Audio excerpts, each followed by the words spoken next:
Il est 8h-5, Patrick Cohen.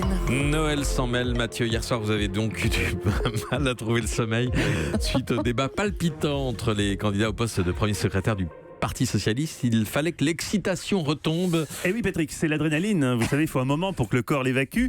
En effet, les mots me manquent pour décrire l'impatience qui était la mienne hier soir avant le débat du PS. Et vu la place accordée ce matin dans les journaux au compte-rendu de ce débat, Aucune.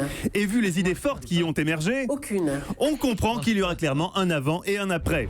Rien que sur le papier, ce débat avait déjà des airs de combat des titans. Stéphane Le Foll, Emmanuel Morel, Olivier Faure, Luc Carvounas. Quelle affiche! Oui, la soirée s'annonçait à peu près aussi excitante qu'une réunion de syndic avec des rachats de millièmes. Une excitation, il faut le dire, aussi savamment orchestrée par les journalistes d'LCI qui ont su faire monter le suspense avec brio.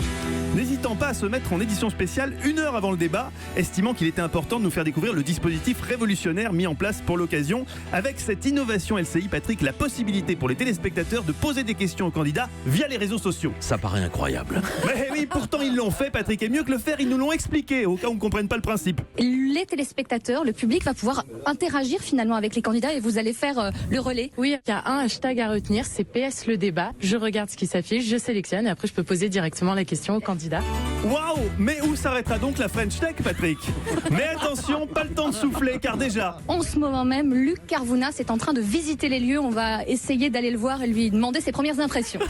Attends, ses premières impressions de quoi? Je veux bien qu'il faille meubler, mais elle va quand même pas lui demander ce qu'il pense de la déco du plateau. Luc Carvounas déjà équipé de micros. Qu'est-ce que vous inspire, monsieur Carvounas, ce plateau? Est-ce qu'il vous satisfait? Est-ce que les lieux vous paraissent bien? C'est magnifique. Et si, elle l'a fait, Patrick. Bref, Woody Allen disait « L'éternité c'est long, surtout sur la fin ». Eh bien, un débat du PS, c'est pareil, mais dès le début.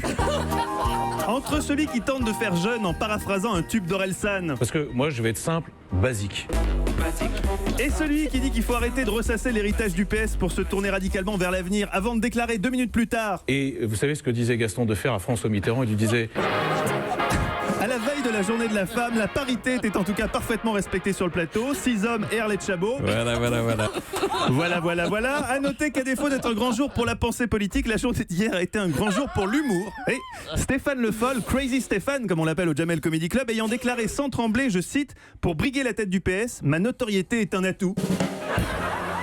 Mick Jagger le dit souvent, si seulement j'avais eu la notoriété de Le Foll, j'aurais vendu plus de disques. God damn it! Voilà, je crois que le PS s'est bien relancé. Patrick, comment vous voyez l'avenir du Parti Socialiste? Moi je dis catastrophique, et vous? Catastrophique! Catastrophique, ah oui, encore plus pessimiste donc. Vous n'êtes vraiment qu'une boule de fiel, Patrick. Europe 1.